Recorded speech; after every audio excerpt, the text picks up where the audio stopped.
గబ్బు వాసన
మిత్రులారా, ఇది ఎప్పుడో ప్రారంభం కావాల్సిన ఉద్యమం. యూరప్లో, బ్రిటన్లో 150 ఏళ్ల క్రితం గ్రేట్ శానిటేషన్ మూవ్మెంట్ అన్న పేరుతో ప్రారంభమైంది. అక్కడి నుంచే ఆధునికమైనటువంటి శానిటేషన్ కానీ, టాయిలెట్లు కానీ, ఈ సివరేజ్ సిస్టమ్, మురుగునీటి పారుదల కానీ, ఇవన్నీ ఆనాటి నుంచే పాశ్చాత్య దేశాల్లో వచ్చినాయి. లోక్సత్తా ఉద్యమం ఏర్పడినప్పటి నుంచి మీలో కుర్రవాళ్ళకి తెలియకపోవచ్చు, కానీ కొంచెం అనుభవం ఉన్న వాళ్ళకి తెలుసు. 96 నుంచి ప్రతి సమావేశంలో, ప్రతి సందర్భంలో కొన్ని వేల సార్లు ప్రతి ఇంటికే మరుగుదొడ్డి కావాలన్న విషయాన్ని నేను ప్రస్తావించుంటాను. ఈవేళ ఈ ఉద్యమం ఏదో మేమంతా కొంతమంది వచ్చి మీ టీవీ కెమెరాలు ఎదురుగా ఒక అరగంట సేపో గంట సేపో చెత్త ఊడిస్తే ఈ దేశం ప్రక్షాళన అవుతుందన్న భ్రమ ఉన్నట్టయితే అంతకంటే భ్రమ ఇంకొకటి లేదు. ఇది దేశంలో మనం చేయవలసినటువంటి బృహత్ కార్యక్రమానికి ఒక నాంది మాత్రమే. దానికి ప్రజలందరినీ ఉద్యుక్తుల్ని చేసే బాధ్యత మీ అందరికీ ఉంది, మాలాంటి వాళ్ళందరికీ ఉంది, మనందరికీ ఉంది. దీర్ఘకాలం దీనికోసం పోరాటం చేపట్టాల్సిన అవసరం ఉన్నది. నేను జీవితంలో కాస్త సంతృప్తి పడే పనుల్లో నేను చేసిన పనులు చాలా ఉన్నాయి.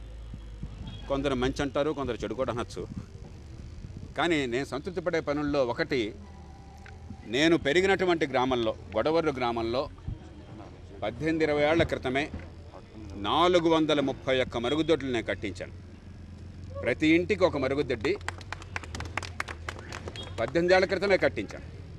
అంటే ఇక మరుగుదొడ్డి లేని ఇల్లు ఉండకూడదు, ఏ మహిళ కూడా చెంబట్టుకుని బయటికి వెళ్ళే పరిస్థితి ఉండకూడదు. వాళ్ళు రోడ్డు పక్కన కూర్చుంటే పాపం తెల్లవారుజామునో సాయంత్రమో ఆ దారిన ఒక సైకిలో, ఒక స్కూటరో, ఒక బస్సో వెళుతుంటే అదాటున లేచి మొహానికి చెంగు కప్పుకుని కనిపిస్తే అవమానం అని చెప్పని పొద్దచాటును దాక్కుని ఏదో పాపం చేస్తున్నట్టుగా అవమాన భారంతో తలదించుకునేటువంటి దుస్థితి ఈవేళ కూడా మన ఆడపిల్లలకు ఉన్నది. ఇది పోవాలి అని చెప్పి నానాటి నుంచి లోక్సత్తా వాదిస్తున్నది. ఎట్టకేలకు మన ప్రధానమంత్రి నరేంద్ర మోదీ గారు ఒక జాతీయ ఉద్యమంగా స్వచ్ఛ భారత్ని చేపట్టినందుకు మనసారా ఆయన అభినందిస్తున్నాం. ఆయనకు పూర్తిగా ఈ రంగంలో మౌలికమైన ప్రక్షాళనకి మద్దతు తెలుపుతున్నాం. నేను చెప్పినట్టుగా ఇది ఆరంభం మాత్రమే. మనకి ఈ దేశంలో గొప్ప హీరోలు ఉన్నారు. మహాత్మా గాంధీ ఎప్పుడో ఈ దేశంలో ఎవరో ప్రారంభించక ముందే క్లెన్లీనెస్ ఇస్ గాడ్లీనెస్, పరిశుభ్రతే దైవత్వం అని చెప్పిన ఆనాడే ప్రతిపాదించి ఆయన స్వయంగా టాయిలెట్ అని క్లీన్ చేశాడు.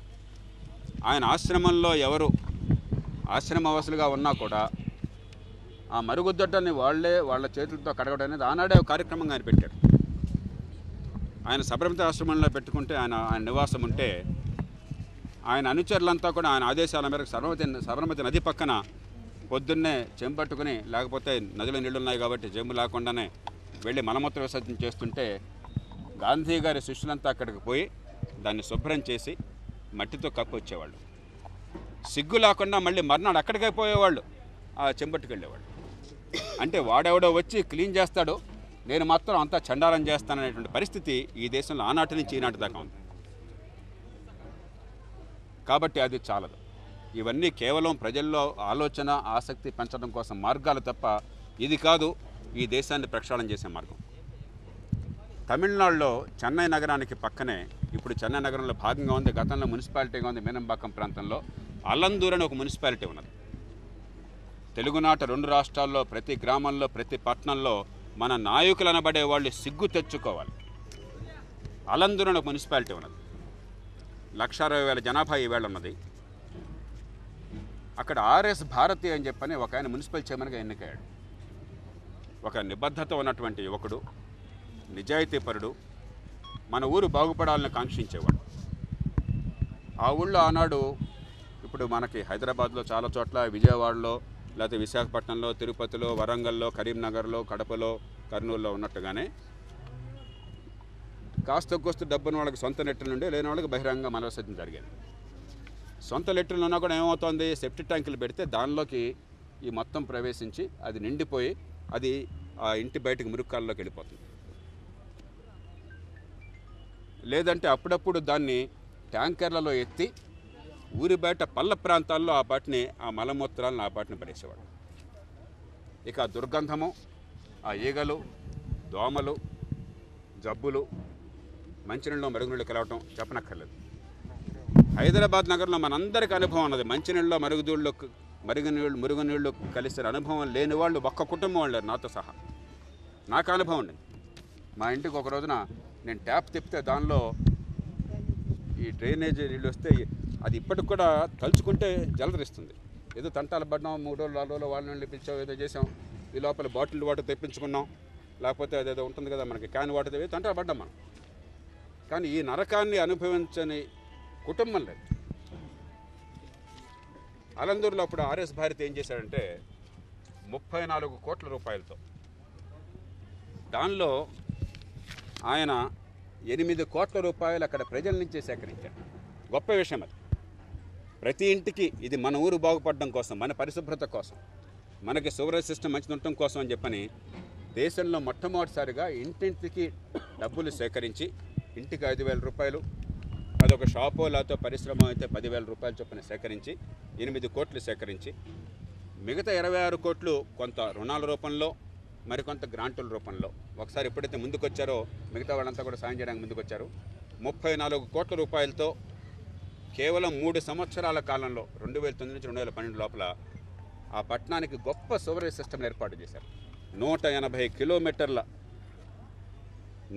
కిలోమీటర్ల సివరేజ్ సిస్టమ్ని, మెయిన్ సివర్స్ కానీ ఈ చిన్న సివర్లు కానీ కలిపి 120 కిలోమీటర్ల సివర్స్ని నిర్మాణం చేశారు. ఈవేళ దేశం మొత్తానికి ఆ అలందూరు పట్టణం ఆదర్శంగా ఉన్నది. భారతదేశంలో మరే చిన్న పట్టణానికి, ఇప్పుడు తెలుగునాట 2 రాష్ట్రాలు చూడండి, ఒక్క పట్టణానికి కూడా లేదు సివరేజ్. దేశంలో మరెక్కడా లేదు. మొట్టమొదటిసారిగా రుజువు చేశాడు. ప్రజల భాగస్వామ్యంతో సాధ్యమని. దానివల్ల విచిత్రం ఏంటంటే అప్పటిదాకా గజానికి 1,000-2,000 రూపాయలు పలికేది ఆ ఊళ్ళో స్థలం ఈ 3 ఏళ్ళు అయ్యే నాటికి 15,000 రూపాయలకి పెరిగిపోయింది. అంటే పరిశుభ్రత ఉంటే, ఊళ్ళో సౌకర్యాలు బాగుపడితే, ఆరోగ్యం బాగుపడితే, దోమలు లేకపోతే ఈగలు లేకుండా ఉంటే, దుర్గంధం లేకుండా ఉంటే అది కేవలం సమాజానికి మంచిది, దేశం మాత్రం కాదు, మనందరికీ ఆర్థికంగా ప్రయోజనమైన రుజువు చేశారు వాళ్ళు. ఆ తర్వాత కొన్ని పట్టణాలు దీన్ని చేపడుతున్నాయి. ఈవేళ ఈ స్వచ్ఛ భారత్ ఉద్యమం నేపథ్యంలో ఆర్ఎస్ భారతి గారు ఎవరో నాకు తెలియదు. నా బంధువు కాదు, నా బావమరిది కాదు, ఆయన భాష మనది కాదు. నేను కలవాలనుకుంటున్నా ఎప్పుడు కూడా. ప్రస్తుతం ఆయన రాజకీయంలో స్థానం ఉందో లేదో నాకు తెలియదు. ఆయన ఎవరన్నా పట్టించుకున్నారా, ఏ పార్టీ వాళ్ళని గౌరవించారో నాకు తెలియదు. నేను అనుకోవటం అలాంటి వాళ్ళని పక్కన పడేసి ఉంటారని, మన చెత్త బొట్లో పడేసినట్టుగా. ఎందుకంటే పనికి వచ్చేవాళ్ళు కదా మనకు కావాల్సింది.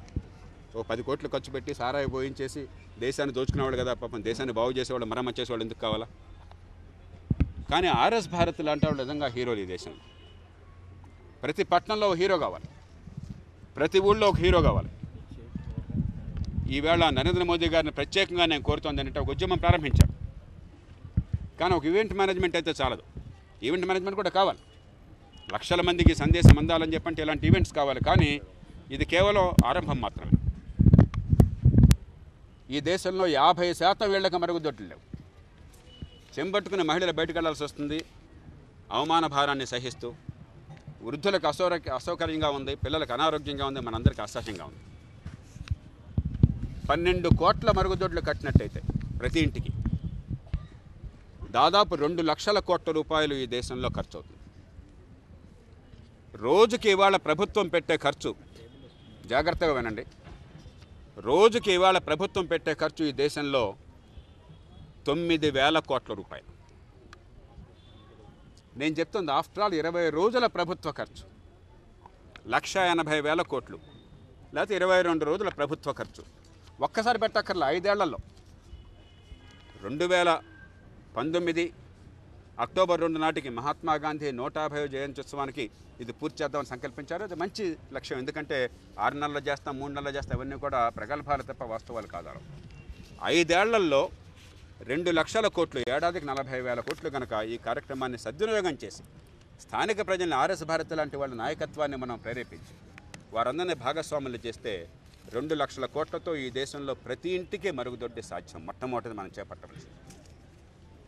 రెండోది, మోదీ గారిని, రాష్ట్రాల ముఖ్యమంత్రులను నేను కోరుతున్నది, అలందూరు చేస్తే, అలందూరులో జనం చేస్తే మన గుడివాడలో, మన హుస్నాబాద్లో, మన కరీంనగర్లో, మన కడపలో, మన చిత్తూరులో, మన నర్సీపట్నంలో మనం చేయలేమా? అంత సిగ్గుమాలిన వాళ్ళమా మనం? ఖచ్చితంగా చేయాలి. దానికి కేంద్ర రాష్ట్ర ప్రభుత్వాలు సహకరించాలి. జనం కూడా ప్రతి ఇంటికి, ఆనాడు అలందూరులో ఇంటికి 5,000 రూపాయలు వసూలు చేశారు. ఈవేళ మనం ఇంటికి 5,000 రూపాయలు సిద్ధపడాలి. ఆ కనెక్షన్ ఛార్జెస్ సోవరేజ్ కింద ఈ చిన్న పట్టణాలన్నిటికీ, అలాగే నగరాలకి. ఈవేళ హైదరాబాద్ నగరంలో కూడా సోవరేజ్ సిస్టమ్ నగరం మొత్తానికి లేదు. మీకు తెలుసు, నాకు తెలుసు. ఈ సోవర్లన్నీ కూడా మీరు ఏ డ్రైన్ చూసినా కూడా ఆ డ్రైన్లో కాపాటుని వెళ్ళిపోతుంటుంది. మీకు, మీ అందరికీ పాత్రికేయులుగా చూసే బాధ్యత ఉంటుంది. మరి ప్రజాప్రతినిధిగానో లేకపోతే ఉద్యమాల్లో ఉన్నవాడుగా నేను చూసేవాడిని, మా వాళ్ళని చూస్తుంటారు. ఎంత అసహ్యంగా ఉంటుందో ఊహించడం. పెద్ద కాంప్లెక్స్, అపార్ట్మెంట్ కాంప్లెక్స్ కట్టినా కూడా ఆ డ్రైన్లన్నీ కూడా పక్కన సోవర్లోకి వెళ్ళిపోతాయి, అక్కడి నుంచి లేకులోకి వెళ్ళిపోతాయి. హుస్సేన్ సాగర్ ఒకప్పుడు మంచినీటి సరస్సు ఈ నగరంలో. ఈవేళ హుస్సేన్ సాగర్లో విహారయాత్రకు మీరు వెళితే తిరిగి వస్తారని నమ్మకం లేదు. దానిలో పడిపోతే మునిగిపోవటంలో ఎవరు చచ్చిపోరు, విషం వల్ల చచ్చిపోతారు. అంత భయంకరంగా, కలుషితంగా మనం తయారు చేశాం. కాబట్టి ఈ మొత్తానికి ఈ పట్టణాల్లో, నగరాల్లో sewerage system, under ground sewerage system మంచి క్వాలిటీ కావాలంటే బహుశా మరొక 2 లక్షల కోట్లు అవసరమవుతుంది. ఈ మొత్తం ప్రభుత్వం పెట్టుకోకర్లా. రెండోది, మొట్టమొదటిది ప్రతి ఇంటికి మరుగుదొడ్డి ప్రభుత్వం ప్రధానంగా పెట్టుకోవాల్సి వస్తుంది. కానీ సివరేజ్ సిస్టము కొంత ప్రజల నుంచే వస్తుంది, ఆ పట్టణాలకి వాళ్ళంతా వసూలు చేసే పన్నుల డబ్బు నుంచే వస్తుంది, నగరాల్లో ఆస్తి పన్నుల నుంచి వస్తుంది, కొంత రుణాలు సేకరించవచ్చు, రాష్ట్ర ప్రభుత్వాలు కొంత, కేంద్రం కొంత ఇవ్వచ్చు. అలందూరు చేసినట్టుగా చేయొచ్చు. 5 ఏళ్లలో ఇది మొత్తం భారతదేశంలో ప్రతి పట్టణానికి కూడా ఈ మురుగునీటి పారుదల సరిగ్గా ఉండేట్టు చేయడం సాధ్యం. ఈవేళ విజయవాడ, విశాఖపట్నంలో కొద్దిగా సివరేజ్ ఉందని చెప్తున్నారు, అది కూడా నట్టనే. 5-10% ఇళ్లకు మాత్రం అక్కడ ఉన్నది. ఒక 30-40% ఇళ్లకు హైదరాబాద్ నగరంలో ఉన్నది, అది కూడా లేకుల్లోకి వెళ్ళిపోతుంది, డ్రైన్లోకి వెళ్ళిపోతుంది. స్టామ్ వాటర్ డ్రైనేజ్ అంటే వర్షపు నీళ్లు కురిస్తే డ్రైన్లుగా ఉండవలసిన మొత్తంలో కూడా మీకు ఈ సివరేజ్ వెళ్ళిపోతాం, సివేజ్ వెళ్ళిపోతాం. ఇది కాదు మన నగరాలు, పట్టణాలు ఉండవలసిన తీరు. మూడోది చెత్త. ఇప్పుడు మనం ఇవాళ ప్రధానంగా చూసిన చెత్త విషయం. ఇక్కడ ఎంత అధ్వానంగా ఉందో చెప్పనక్కర్లేదు. ఇక్కడ చెత్త బొట్ట ఏమన్నా ఉందా కనీసం మనం ఊడ్చి వేయడానికి అంటే, ఈవేళ మనం కార్యక్రమం పెట్టుకున్నాం కాబట్టి వాళ్ళు ఒక లారీ తెస్తున్నారు, సార్ లారీలో వేయచ్చు అని చెప్పారు తప్పితే, పాపం ఇక్కడ ఊళ్ళో ఉన్న వాళ్ళు, ఇళ్ళ వాళ్ళు నిజంగా పరిశుభ్రంగా ఉంచాలని అనుకున్నారు అనుకోండి, ఏం చేస్తారు వాళ్ళు? పాపం వాళ్ళ పాయింట్ ఆఫ్ వ్యూ ఆలోచించండి. మనం వచ్చాం కాబట్టి, మీరంతా వచ్చారు కాబట్టి ఆ లారీ వచ్చింది, ఆ ట్రక్ వచ్చింది. పాపం పారిశుద్ధ కార్మికులు వాళ్ళందరికీ నెల జీతాలు వచ్చేట్టుగా నేను ఏర్పాటు చేశాను, నగరం మొత్తంలో వాళ్ళ బ్యాంక్ అకౌంట్ ఏర్పాటు చేసి పాపం వచ్చారు ఇవాళ. కానీ రోజు ఇక్కడ మన ఇంట్లో చెత్తను బయటపడేయాలంటే దానికి అసలు మార్గం ఏమైనా ఉందా? 180 చోట్ల అరే మాకు డస్ట్బిన్లు ఏర్పాటు చేయండి అంటే అది పెద్ద గగనం. ఎందుకు పన్నులు కడుతున్నామో అర్థం కాదు. స్థానికంగా ప్రజలకి ఏం భాగస్వామైనేమో, పన్నుల డబ్బులో కొంత వాటా ఇచ్చి మీరు చూసుకోండి అని చెప్పాను. 4-5 ఏళ్ల నుంచి నేను నగరపాలక సంస్థలో ఒక చిన్న విషయం కోరుతున్నాను. అయ్యా, గార్బేజ్లో ఈ డ్రై వేస్టు, వెట్ వేస్ట్, మన కూరగాయలు, పళ్ళు, కిచెన్ వేస్టు, అలాగే డ్రై వేస్టు, ఈ రెంటిని కూడా వేరువేరు చేయండి. దానికి ఒక ఆదేశం ఇవ్వండి కనీసం.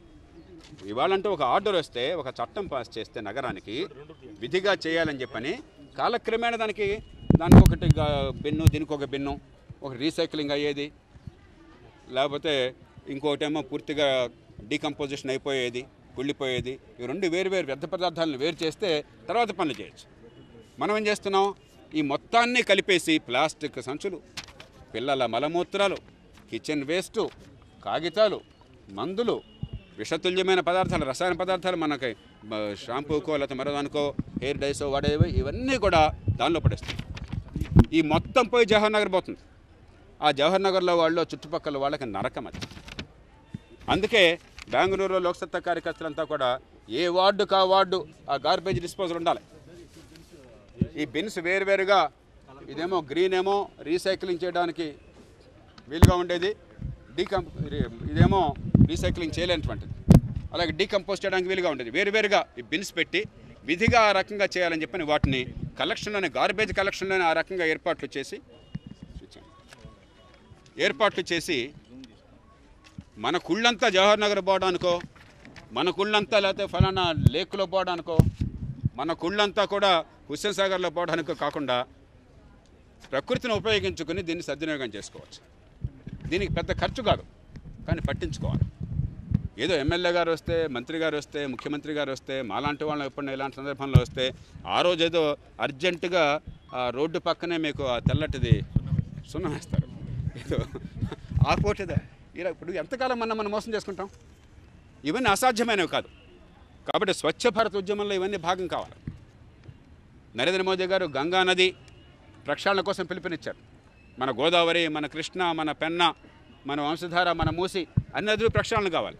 అది కావాలంటే ఇవన్నీ చేయకుండా ప్రక్షాళన సాధ్యం కాదు. అవేదో నదిలోకి పోయి మనం ఏదో నీళ్ళని అక్కడ ఏమంటారు వడపోస్తే కాదు అయ్యేది. దానిలోకి వ్యర్థ పదార్థాలు చేరకుండా ఉండాలంటే నేను చెప్పినవన్నీ జరగాలి. ఇంటింట మరుగుదొడ్లు, పట్టణాల్లో sewerage system, sewage treatment plant, అల్లందూరులో సూవేజ్ ట్రీట్మెంట్ ప్లాంట్ కూడా పెట్టాం. 2 కోట్ల రూపాయలతో ప్లాంట్ పెట్టుకున్నారు. 1,60,000 జనాభా ఉన్న పట్టణం. ఈ గార్బేజ్ డిస్పోజల్, ఈ 3 కూడా పెద్ద ఖర్చు కాదు. మన దేశానికి ఉన్నటువంటి సంపదతో, ప్రభుత్వానికి ఉన్న డబ్బుతో పోలిస్తే 5 ఏళ్లలో సాధ్యం. దాంతోపాటు రైల్వే స్టేషన్లలో, ప్రపంచంలో మరెక్కడా కూడా రైళ్లల్లో, అది గౌరవప్రదమైన దేశాలు ఎక్కడ కూడా రైళ్లల్లో బాత్రూమ్ పోవాలని చెప్పంటే నరకం ఇంకెక్కడా లేదు. పోనీ మనం ఏదో తప్పదు కాబట్టి వెళ్ళామని చెప్పనుకుంటే రైలు పట్టాలు పడ్డం ఏంటి? ఆ రైలు ఒక నగరంలోంచి వెళ్ళి ఉండొచ్చు, పైన ఓవర్ బ్రిడ్జ్ పైంచి, లేకపోతే ఒక రోడ్డు లెవెల్ క్రాసింగ్ దగ్గర నుంచి వెళ్ళొచ్చు. అదంతా అక్కడ పడిపోవటం అసలు ఎంత అసహ్యమైనటువంటిది, ఎంత చేతనైనటువంటిది ఆధునిక యుగంలో. అలాగే బస్ స్టాండ్లో, అలాగే బస్సుల్లో, ఇవన్నీ 2014లో అసాధ్యమైనవి కాదు. స్వచ్ఛ భారత్ ఉద్యమంలో ఇవన్నీ కూడా భాగస్వాములు కావాలి. అప్పుడే ప్రతి పౌరుడు కూడా నా ఇంటిని శుభ్రంగా ఉంచుకుని నా వీధి అసహ్యంగా ఉన్నా పర్లేదు, ముక్కు మూసుకొని అదో కంప్లైంట్ చేస్తుంటానే పరిస్థితి కాకుండా సివిక్ సెన్స్ అనేది రావాలన్న కోరిక ఈ ఉద్యమంలో ఉన్నది. ప్రభుత్వాలు మేలుకొని ప్రజల భాగస్వామ్యంతో ఇప్పుడు ఇందాక నేను చెప్పిన చేపట్టాలి. అన్నిటినీ మించి స్వచ్ఛత కేవలం రోడ్ల మీద మాత్రమే ఉంటే చాలు, అది అవసరమే. కానీ మన రాజకీయంలో, ప్రజాజీవనంలో, సమాజంలో కావాలి. ఓట్లు కొని బ్రాందీ పంచి, తాయిలాలు ఇచ్చి, కులం, మతం, ప్రాంతం ప్రేరేపించి, అదే పనిగా దోచేసుకుని కొడుకుల్ని, కూతుల్ని తర్వాత గద్దె మీద కూర్చోబెట్టేది స్వచ్ఛమైన సమాజం ఎందుకు అవుతుంది? మకిలి సమాజం అవుతుంది, మురికి సమాజం అవుతుంది, నరకాన్ని మనకు అందిస్తుంది. దాన్ని మార్చాలి. అందుకోసం ఈ పిలుపుని నాకు ఇచ్చి దీనిలో పాలు పంచుకోమని ఆహ్వానించినటువంటి సద్గురు జగ్గి వాస్తవ గారికి ప్రత్యేకంగా ధన్యవాదాలు తెలియజేస్తున్నాను. అలాగే మరొక 9 మంది ఈ దేశంలో ప్రజాజీవనంలో పేరున్నవారు, 10 మంది మన్ననలు పొందినవాళ్ళు, స్వచ్ఛమైన మనసు ఉన్నవారు, వారు చెప్తే 10 మంది పట్టుకునే అవకాశం ఉన్నవాళ్ళు, అలాంటి వాళ్ళని పార్టీలకు అతీతంగా దీనిలో పాలు పంచుకోమని పిలుపునిస్తున్నాను. మొట్టమొదటి వారు నా సోదరులు ఎస్ఎస్ రాజమౌళి గారు, సుప్రసిద్ధ సినీ దర్శకుడు, లక్షల మంది యువతకి అభిమానధనుడు, ప్రజాజీవనంలో మంచి విలువల కోసం, మంచి సమాజం కోసం నిరంతరం పోరాడుతున్నవారు. రెండో వారు బెంగళూరు నుంచి నా మిత్రుడు నందన్ నీలకేని. ఆయన ఉండేది ప్రస్తుతం కాంగ్రెస్ పార్టీ కావచ్చు, కానీ దేశాన్ని ప్రేమించే వాళ్ళకి పార్టీలు లేవు. దేశమే పార్టీ. ఆయన నిజాయితీగా ఈ దేశం బాగుపడాలని కోరుకుంటున్న వ్యక్తి. పార్టీలను మర్చిపోండి, ఇదేదో నరేంద్ర మోదీ గారు చెప్పారు కాబట్టి ఇది బీజేపీ వారిది కాదు, జయప్రకాష్ నారాయణ చెప్పాడు కాబట్టి ఇది లోక్సత్తా వారిది కాదు. రేపొద్దున ఏ నెహ్రూ పేరుతోనో మరో పేరుతోనో చెప్తే ఇది కాంగ్రెస్ వారిది కాదు, ఇది దేశాన్ని. కాబట్టి మంచి మనసుతో నిండు మనసుతో పాలు పంచుకోండి. అరుణారాయ్ గారు, శ్రీమతి అరుణారాయ్ సామాజిక కార్యకర్త, దేశంలో అందరి మనల్ని పొందిన వ్యక్తి, నాకు అక్క లాంటిది. ఆమె నేను కలిసి ఈ పాలనా సమాచార హక్కు చట్టాన్ని కలిసి తయారు చేసి జాతీయ సలహా మండలిలో ఒప్పించి దేశంలో మంచి చట్టాన్ని తీసుకురాగలిగాం. మంచి మనసున్న మనిషి. నాకు తెలుసు వారికి అధికార పార్టీ అన్నా ఆ పార్టీలో కొందరు వ్యక్తులన్నా వ్యతిరేకత ఉండొచ్చు, కానీ ఇది పార్టీల విషయం కదా, మళ్ళీ మనం చేస్తున్నాం. మన ప్రజా జీవనంలో అందరికీ కూడా ఆత్మగౌరవం రావాలని చెప్పంటే ఈ స్వచ్ఛతా ఉద్యమం జాతీయ ఉద్యమంగా ఉండాలి. మీలాంటి వారంతా పాలు పంచుకోండి, నిండు మనసుతో పాలు పంచుకోండి. నాకు మరో మిత్రులు పెద్దలు జూలియో రెబీరో బొంబాయి నగరంలో డీజీపీగా మంచి పేరు పొందినవారు, పంజాబ్లో డీజీపీగా మంచి పేరు పొందినవారు, టెర్రరిజం తలెత్తున్న కాలంలో రొమేనియాలో అంబాసిడర్గా పనిచేసిన వారు. బొంబాయి నగరంలోనూ దేశంలోనూ పౌర సమాజ ఉద్యమాలకి, నీతికి, నిజాయితీకి, స్వచ్ఛతకి సంకేతం జూలియో రెబీరో. వారిని ఆహ్వానిస్తున్నాను.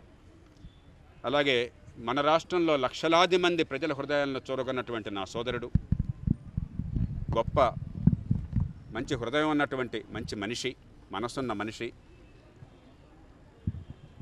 ప్రజాజీవనంలో స్వచ్ఛత కావాలని కోరుకుంటున్నటువంటి వ్యక్తి సోదరుడు పవన్ కళ్యాణ్ని కోరుతున్నాను నేను. అలాగే మరో పార్టీలో ఉన్న వ్యక్తి జై పాండే. ఈవేళ నాకు జై పాండే వ్యక్తిగతంగా తెలియదు, ఇప్పుడు మిగతా వాళ్ళంతా నాకు బాగా తెలుసు. జై పాండే వ్యక్తిగతంగా తెలియదు, అంటే నేనెవరు అనేది అనవరు నాకు తెలుసు. కానీ ఈవేళ కాస్త ఏమన్నా దేశంలో ప్రజాజీవనం విషయంలో కాస్త సెన్స్ మాట్లాడే వాళ్ళు ఎవరన్నా ఉన్నారు రాజకీయంలో అంటే ఖచ్చితంగా వాళ్ళలో జై పాండే ఒకరు. ఒరిస్సాకి చెందినవారు, బిజు జనతాలకు చెందిన వాళ్ళు. కానీ ఎలాంటి వాళ్ళు రాజకీయంలోకి వస్తే ఎలాంటి ప్రవర్తన ఉన్నట్టయితే ఈ దేశం బాగుపడుతుందని కోరుతున్నాం, అలాంటి వ్యక్తి జై పాండే. వారిని కోరుతున్నాను. పార్లమెంట్ సభ్యులుగా ఉన్నారు. మన రాష్ట్రానికే చెందినటువంటి, మన తెలుగు నాటకే 2 రాష్ట్రాలకి చెందినటువంటి యువ నటుడు, ప్రజాభిమానాన్ని చొరగొంటున్నవాడు, మంచి మనసున్నవాడు, ప్రజాజీవనం బాగుపడాలని నిరంతరం అహర్నిశలు తపన పడుతున్నవాడు రామ్ పోతినేని కోరుతున్నాను. ఇక తెలుగునాట మనందరికీ గర్వాన్ని పంచి గొప్ప క్రీడాకారుడుగానే కాకుండా, ప్రపంచ స్థాయి క్రీడాకారుడుగానే కాకుండా గొప్ప విలువలున్న మనిషిగా, ఆయనకు కోకాకోలా వాళ్ళు అడ్వర్టైజ్ చేయండి మీరు కోట్ల రూపాయలు ఇస్తామంటే చిన్నపిల్లలందరికీ నా పేరు ఉపయోగించి ఈ సాఫ్ట్ డ్రింక్స్ అమ్మడానికి నేను ఒప్పుకోను, కాబట్టి డబ్బులు అక్కర్లేదని చెప్పని తిరస్కరించినటువంటి అంత స్థైర్యం ఉన్న మనిషి, నేను గౌరవించే మనిషి పుల్లెల గోపీచంద్ని కోరుతున్నాను. చివరగా మరో మిత్రుడు, మీడియాలో మంచి అనుభవం ఉన్నటువంటి పాత్రికేయుడు, ఒక మీడియా సంస్థను స్వయంగా ప్రారంభించి ఉన్నత ప్రమాణాలతో నడిపినవాడు, ఇప్పుడు వదులుకోవాల్సి వచ్చింది, ఈ కార్పొరేట్ యుగంలో దాన్ని వదిలేసుకోవాల్సి వచ్చింది, రాజ్దీప్ సర్దేశాయిని కోరుతున్నాను. ఈ 9 మందిని కూడా మరోసారి ఆ పేరు చెప్తాను నేను. ఎస్ఎస్ రాజమౌళి, సుప్రసిద్ధ సినీ దర్శకుడు, మనసున్న మనిషి. నందన్ నీలకేని, సుప్రసిద్ధ వ్యాపారవేత్త, ఐటీ దక్షుడు, ప్రజాజీవనంలో మన ఆధార్ కార్డుకి కీలకమైనటువంటి మనిషి, రూపశిల్పి. అరుణారాయ్ గారు సమాచార హక్కు, అలాగే ఎన్నో ప్రజా ఉద్యమాల్లో కీలక పాత్ర వహించినటువంటి విశేషమైనటువంటి ఒక మేటి మహిళ. జూలియో రెబీరో సుప్రసిద్ధమైన అధికారి, నిజాయితీకి పేరొందినవాడు, మరి టెర్రరిజాన్ని అణిచివేయడంలో కీలక పాత్ర వహించినవాడు, ప్రజాజీవనంలో పాలు పంచుకుంటున్నవాడు, వయోభారాన్ని కూడా లెక్క చేయకుండా. సోదరుడు పవన్ కళ్యాణ్, ఆయన పరిచయం చేయనక్కర్లేదు, మీ అందరికీ తెలుసు. తెలుగునాట ఆయన పేరు తెలియని వాళ్ళు ఉండరు. జై పాండే మంచి విలువలు ఉన్నటువంటి ఒరిస్సా నుంచి ఉన్నటువంటి పార్లమెంట్ సభ్యులు. రామ్ పోతినేని యువ నటుడు, ప్రజాజీవన ప్రక్షాళన కోసం నడుకొట్టుకున్న ధీరుడు. పుల్లెల గోపీచంద్ విలువలున్నటువంటి అద్భుతమైన క్రీడాకారుడు. రాజ్దీప్ సర్దేశాయ్ విలువలున్నటువంటి పాత్రికేయుడు. ఈ 9 మందిని నేను కోరుతున్నాను. కానీ మళ్ళీ చెప్తున్నాను, ఇంతమంది రోడ్డు మీదకి రావడం, ప్రజల్లో చైతన్యం తేవడానికి ప్రభుత్వం ఏం చేయాలో చెప్పి హెచ్చరించడానికి తప్ప ఈ 5 ఏళ్ల కాలంలో ఇందాకనే ప్రస్తావించిన అంశాలను చేపట్టకపోతే ఈ ఆర్ఎస్ భారతి లాంటి వాళ్ళని, నిజమైన హీరోలు ఆర్ఎస్ భారతులు, మేమెవరం కాదు, నరేంద్ర మోదీ గారు కాదు, మేమెవరం కాదు, ఆర్ఎస్ భారతి లాంటి వాడు ఒక పట్నం మొత్తాన్ని కూడా, ఆయన ఎవరో నాకు తెలియదు, ఆయన మొహం చూడలేంతవరకు నేను ఆయన కులం తెలియదు, ఆయన మతం తెలియదు, ఆయన ప్రాంతం, ఆయన తమిళుడే అంటాడు అంతే కదా. అక్కడ మున్సిపల్ చైర్మన్ అయ్యాడంటే అంతకుమించి నాకేం తెలియదు. కానీ ఒక పట్టణం మొత్తానికి శాశ్వతంగా సమస్యను పరిష్కారం చేస్తారు. అది మనకు కావాల్సింది. ఇవాళ ప్రతి ఊళ్ళో, ప్రతి వీధిలో, ప్రతి వార్డులో హీరోలు కావాలి. ఈ స్వచ్ఛ భారత ఉద్యమం మన వీధులు, మన ఇళ్ళు, దానిలో పరిశుభ్రత మాత్రమే కాకుండా మన మనసుల్లో, మన సమాజంలో, మన రాజకీయంలో, ప్రజాజీవనంలో ప్రక్షాళనకు దారితీస్తుందని ఆశిస్తూ మరోసారి మీ అందరికీ అభినందనలు తెలియజేస్తూ నేను సెలవు తీసుకుంటాను. మోడీ దేశం విదేశీ పెట్టుబడులకు, దేశంలో భారతదేశంలో విదేశీ పెట్టుబడులకు రెడ్ కార్పెట్ పరుస్తుంది. అయితే దీనికి మీరు మద్దతు పలుకుతున్నారా? దేశానికి ఈవేళ విదేశీ మారక ద్రవ్యం అవసరం. ఒకటి అప్పు తీసుకురావాలి, రెండు వాడు మన దేశంలో పెట్టుబడి పెట్టి మనకి టెక్నాలజీని ఇచ్చి ఇక్కడ పరిశ్రమలను ఏర్పాటు చేసి ఇక్కడ మన పిల్లలకు ఉద్యోగాలను ఇచ్చి రేపొద్దున దేశం చైనాకి తిట్టి నిలబెట్టి ఏర్పాటు చేయాలి. ఈ రెంటికి మధ్య ఏనాడైనా సరే అప్పు తీసుకొచ్చి మళ్ళీ చెల్లించడం ఎట్లాగని చెప్పిన రోజు దిగాలు పడిపోవడం కంటే వాళ్ళు మన దేశంలోనే పెట్టుబడి పెట్టి మన పరిశ్రమలు స్థాపించి పిల్లలకు ఉద్యోగాలు ఇచ్చి టెక్నాలజీ ఇక్కడ ఇచ్చి దేశాన్ని ఓ గొప్ప దేశంగా మార్చడం చాలా అవసరం. కాబట్టి దానికి పూర్తిగా మద్దతు పలుకుతాను. ఉదాహరణ నేను కొన్ని చెప్పాను. వీటన్నిటికీ కూడా సమయాన్ని లోక్సత్తా కార్యకర్తలు, అందుకనే లోక్సత్తా పార్టీకి కీలకమైన నాయకుడు, పార్టీ జాతీయ అధ్యక్షుడిగా బాధ్యత స్వీకరించబోయేటువంటి సునీల్ శ్రీవాస్తవ్ గారు బొంబాయి నుంచి దీనికోసం వచ్చారు. ఆ సంకేతం ఇవ్వడం కోసం. తెలంగాణ రాష్ట్ర అధ్యక్షులు किसी भी पॉलिटिकल पार्टी में जब डेमोक्रेटिक इलेक्शंस होते हैं, तो कुछ लोग अपोज करते हैं, कुछ लोग सपोर्ट करते हैं. यही तो एक खासियत है डेमोक्रेटिक पॉलिटिकल पार्टीज़ की. ऐसी कौन सी पॉलिटिकल पार्टीज है जिसमें अपोजिशन नहीं होती है? और जिस पॉलिटिकल पार्टीज में अपोजिशन नहीं होती है वो पॉलिटिकल पार्टी नहीं होती है, वो डायनेस्टिक पॉलिटिक्स होती है. चंद्रबाबू नायडू में कोई अपोजिशन नहीं होगा क्योंकि वो डायनेस्टिक पॉलिटिकल पार्टी है. कांग्रेस में कोई अपोजिशन नहीं होगा क्योंकि वो गांधी फैमिली पार्टी है. और टीआरएस में कोई अपोजिशन नहीं होगा क्योंकि वो डायनेस्टिक पॉलिटिकल पार्टी है. किसी भी नॉन डायनेस्टिक पॉलिटिकल पार्टीज में अपोजिशन भी होगा और सपोर्ट भी होगा. मामला ये है कि किस तरह से दोनों अपोजिशन और साथ में मिलकर एक पार्टी को खड़ा करेंगे. So last but not the least, so how you are going to see the future of the Lok Satta party and also how you are going to lead it? Loksatta party का जो गोल बनने जा रहा है वो एक नेशनल लेवल की ideological based democratic party बनने की अपोजिशन बनने का मौका मिल रहा है.